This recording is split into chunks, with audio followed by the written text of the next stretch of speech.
নির্বাচিত সরকার না থাকলে এটা আরো খারাপ হবে।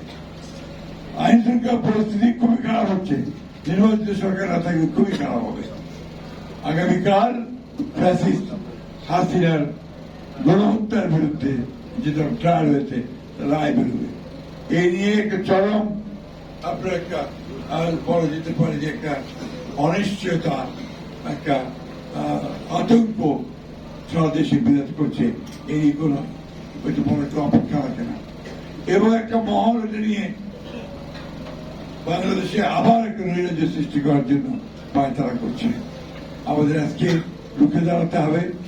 বাংলাদেশের এই বাংলাদেশের ছাত্রদের অভ্যুত্থানের মধ্য দিয়ে যে সুযোগ আমরা পেয়েছি, সেই সুযোগদের আমরা নষ্ট না করি এবং গণতন্ত্রের উত্তরণের পথকে যেন আমরা আরো সহজ করে তুলি, সেই লক্ষ্যে আমাদেরকে কাজ করতে হবে।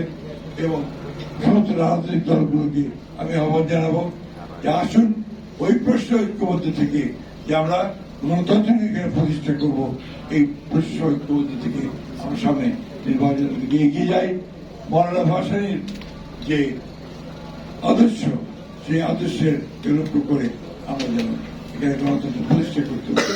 এই বলে আপনাদের সবাইকে ধন্যবাদ জানিয়ে বক্তব্য শেষ করতে